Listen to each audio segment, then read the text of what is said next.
Welcome to the Do Zone, where entrepreneurs go to get things done. I'm your host, Josh Thomas. You can find me on all social media at JT Literally. You can also call me if you really want to. But hey, each week I bring on experts from a variety of backgrounds to share their secrets on how to optimize performance so you can take massive action, crush your goals. The Do Zone is sponsored by Fast Track Funnels, the new way to bring in consistent daily sales for your business in 2025 without cold outreach or burning cash on ads. We use this method with a brand new business to generate more than $100,000 cash collected in less than 30 days. Download the free step-by-step blueprint that shows exactly how we did it at getconversions.net. Once again, that's getconversions.net. Today's guest is Roy Coughlan. Roy is a seasoned serial entrepreneur with an impressive track record of founding 20 companies across 5 countries. That's 4 per country, Roy.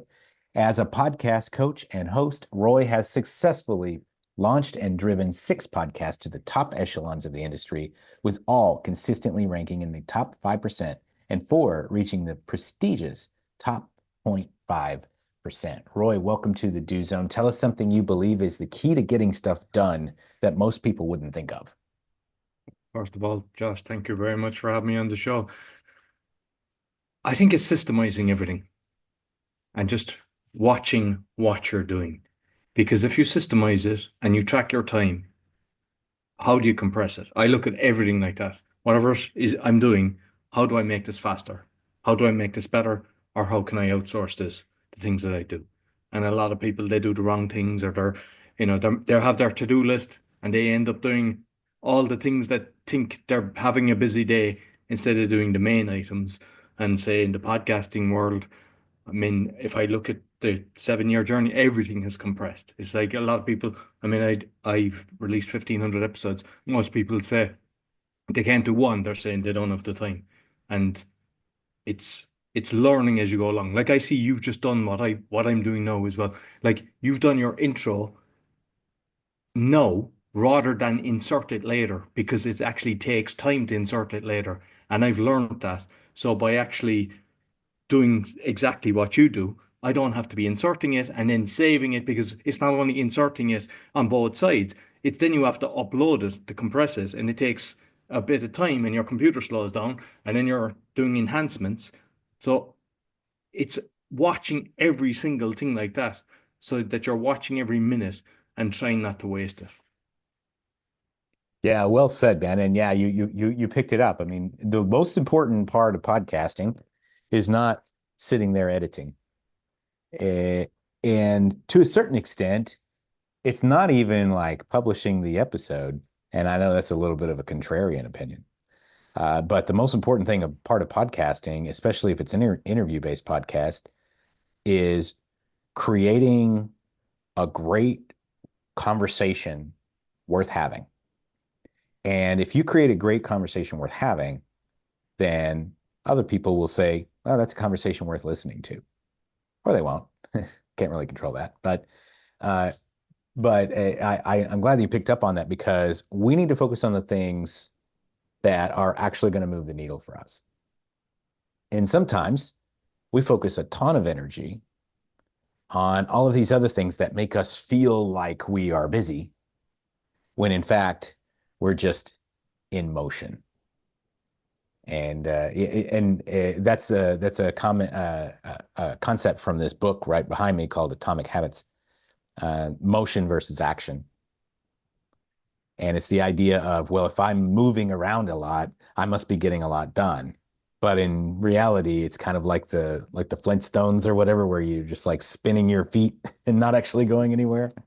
Absolutely. Oh, what are And like some there's other one of the situations? things that I actually do is I put Right. a dollar amount next to it. So if you have a list of 50 things, I mean, sometimes if you feel overwhelmed, just have another piece of paper. You can have a what I've done today list, a blank piece of paper, or also just extract, say, 3. But if you put a dollar amount next to it, just look at the one that's worth the most amount and put your energy into that. Mm, yeah. You're speaking to my soul here, Roy. Like the whole reason that the Do Zone exists is to get people out of motion and get them into action and get them doing the things that actually matter. Like if you want to make $1 million, how much is that per hour? And once you figure out how much it is per hour, what are you doing during that hour of your life? Does it match that rate? If not, you need to get it off your plate or the $1 million is never happening. Accept your fate, man. Well, the other thing is, and it's a shock to a lot of people, but some things people think you visualize what you're going to achieve and it's going to magically appear. It's down to hard work. So if you want to get something, but start reading, like you start reading books, you get an idea of it, and then you kind of make a shift that you can actually get closer to. So if you have a target of making 1 million, that you're constantly looking at what you're doing instead of living in hope and kind of saying, yeah, I'm going to make this now and I'm chugging through life, but how are you going to do it? And you're not going to do it just by thinking you'll just get smart and everything will come together. It's like, what skill sets have you got? And then how can you actually, like, outsourcing the stuff that takes too much time, that you can, if you're like, say, coaching and you can get $200 an hour or $500 an hour, outsource anything that's lower. But most people don't. They tend to not want to spend the money, not realizing that they can coach more people or even get people to find, like, I use sponsors to start, like doing the funnel, getting the list and stuff like that. And that saves you doing it. A lot of people, they hate that. So when they hate it, they're not putting the right vibes out to actually close because they don't feel comfortable in it. So get somebody who loves doing that. And even if it's costing you 20%, 30%, whatever it costs you, then you'd actually end up getting closer to your 1 million goal or whatever your target is.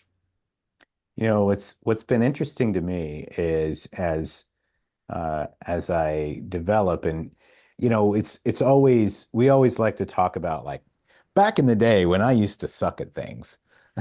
When we still suck at things, it's just like there's certain things we're not willing to admit we suck at now. But one realization I've had, Roy, is I I went through this long drought where I didn't have enough sales opportunities coming in. And all I wanted was people to talk to. I can just get people to talk to, I'll close them. And that kind of happens. But if you just get anybody on and they're not the right person, they're not properly prepared, well, you're still not going to close them. And so then I solved the problem, but I solved the wrong problem. I had a bunch of people to talk to, and they would just jam up my calendar to the point to where I think I was taking 50, 60 calls a week at one point, just a lot. Plus, I was doing like 6 podcasts or something. And I was just burned out. I wasn't making any more money, but I was busy and I was in motion and I was focusing on the wrong things. What I needed to be focusing on is talking to the right people because ultimately I only need to talk to a handful of people that are the right people. And so I'm just curious, what are your thoughts? Like how do we make the decision between what the right task is and what the wrong task is? Aside from the dollar figure, what are some other kind of keys and cues for us? I mean, one is how good you are at it, because even if it's not a dollar amount or like say the financials, sometimes like people if they doing your yearly accounts and things like that, it tends to suck your energy out and you just kind of think I have to do it. So have somebody that's doing that or have systems in place with it.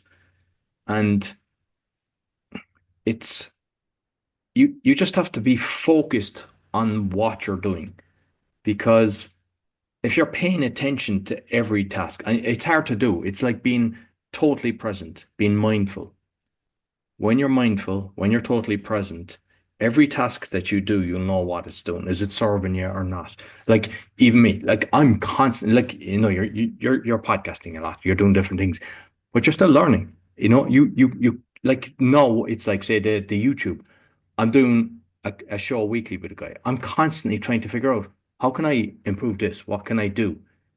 And by doing that, I'm watching, studying everybody else, become the student always, because we can get complacent with what we're doing and just assume we know everything. Like I've never said I'm an expert, even though I've done so many shows.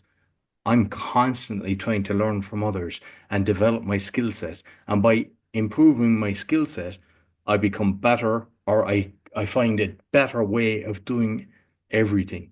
So I know it's kind of a long-winded way to your question because it's hard because we all have so many tasks. Some things have to be do, but you just have to touch in with yourself. Do you enjoy it? I mean, Mm, sometimes it's not the dollar amount, but do I actually enjoy it? Like I love interviewing people. I just love it. It's a passion of mine.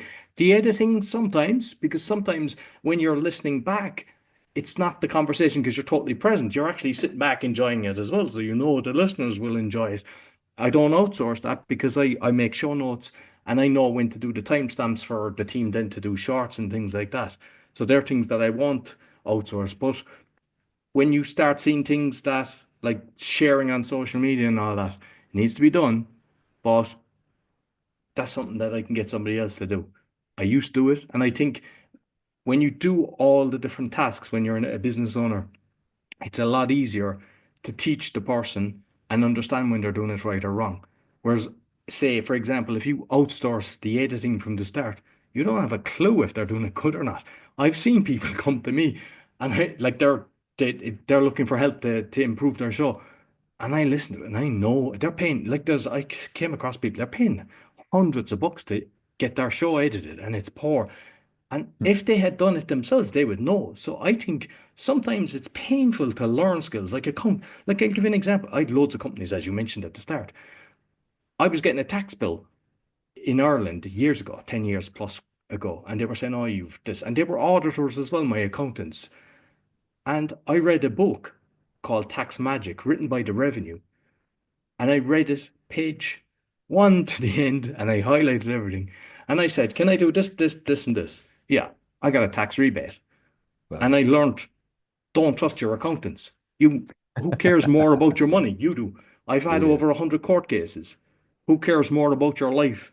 You do. They care about their billable hours. And most people, they pass it off and they let the person take control and go into the courtroom and do everything. Every case I've won, I was passing a piece of paper because I was paying attention to every single thing that's going on. And you need to do that to every aspect of your business. And that's a great segue. It's that's a lesson that I learned way too late because I hired a couple of lawyers years ago to settle a family matter, and I lost because my lawyers didn't show up for me. But I think it's a good segue because I ask in the onboarding forms, I always ask like, hey, what are three good talking points that you can bring to this show? And yours are the most diverse that I've ever seen because you said podcasting, business tips, beating the legal system. So I don't know what all those things have in common, but if we were to pick on one that was really interesting here, what are your number one tips for beating the legal system, and when is it appropriate for us to beat the legal system? I think always. It's Always. it's like you don't know what's going on till you're brought into the fight. Everyone is having a fight at the moment, all different types of and they attack different industries and everything, and nobody is there to help them and stand up for them. And you don't know what's going on until you're dragged into it and it just starts affecting you. And one, do they have the jurisdiction to go in? Some people know. Like I started because I had so many court cases and I was realizing they were just taking everything from me. I was like, how are they doing that? And I started to learn. I started learning. Some people call it natural law, common law, sovereignty. And I realized the power of the signature. And a lot of the time they're calling into court as Mr. Roy Coughlan, all capitals and stuff like that. That's the corporate entity. And when you realize that they don't have control over you. And it's the most powerful thing I've learned. And I have got out of courts. I've had bailiffs come after me, got them away. You can use GDPR, so many different things. With corruption, the way they were doing everything, because I got wiped out at one stage and I was doing extremely well. I had syndicates. I got wiped out. And through that, I saw so much corruption. And I just said, I don't want this to happen. And hence why my podcasting was all about the awakening, exposing that. And what I would say to every single entrepreneur is learn sovereignty, learn common law, learn these things because the language that they use and everything, there's so much trickery. And how you know the legal system is not working is when, and it's not just in America, it's in the UK, it's all over, it's in Poland, is when the political party changes, the judicial, the top people in the judges change as well. they have their own cronies come in. That shouldn't be, it shouldn't have nothing to do with that. So you know it's not working when it's doing that. So you don't go into the den and you learn how to not go into the den. Whereas there's some people, they go in and they go, I stand on my own right, show me the jurisdiction and all that. They get locked up. So you have to kind of learn not to go in there and basically, hey, you prove to me that you have the right to get me into your. I'm not talking about a criminal case. That's totally different. I'm talking about financial because it's all about the financial. Like, for example, in America, you cross the road. Poland is the same, and you get jaywalking. In Ireland, you cross the road a bit when there's nothing coming. I understand if you run up in front of a car or the car has the brake, yeah, that's dangerous. You get a fine. But if there's no car coming, why should you wait 5 minutes at traffic lights when you can just cross and get to your destination? And what's the one thing that they'll do? They'll go sign that. Why? Because they're getting you to agree to what you've just done so that they can fine you. It's like, who's the injured party there? There's no injured party. So how is a crime being committed? And it's just learning these things. Yeah. Yeah, well said. Yeah, certainly knowing your rights and knowing the law and as it is written and how it applies to you is essential. And so tell us a little bit, Roy, about what you're doing now, and who would be a good fit to connect with you. So I'm doing the podcast coaching. I'm helping people either start a podcast or existing podcasters, helping them. I'm providing virtual assistants with the VA. That world is basically like I was a lot of times getting people to help me. I'd go to like say Fiverr or Upwork. And each time I was spending so much time trying to get the people to do the job. I was like, it was taking time from me. And say Upwork, they have a system where you see the picture of what they're doing. And I'm convinced that half of them have two computers because I was looking, trying to say, what were they doing? They're just looking at a Facebook page or something like that. It didn't look like they were doing anything. So I partnered with somebody where we have one people in the office, so with passwords and everything, it's just my partner has access to it, yet the people doing all the stuff. So if people are worried about their passwords, it's not going to be compromised. We're protecting everything. And it's more, we do a lot of project based as well. So for example, if it's podcasters, we're doing the post and the shorts, we're working on project basis as opposed to hour. I mean, obviously if people want an hourly basis, we're doing that. And I'm just trying to break the norm that people feel safe and not watching their back because I'm constantly looking at how people are catching people. And I want to make sure that they're protected, they're looked after, and that they get the service they deserve. Because if someone's coming in and they're getting more clients and they're just like start as you do, if you're getting a person customers, they're going to be a customer for life. And that's the way that we kind of operate, that we make sure that they're happy. And same, like the coaching, I love the coaching. I love starting people. I love when someone has a mission. If their podcast is actually doing something for mankind, if it's going to make people better, like the advice today, and I know I've listened to previous one.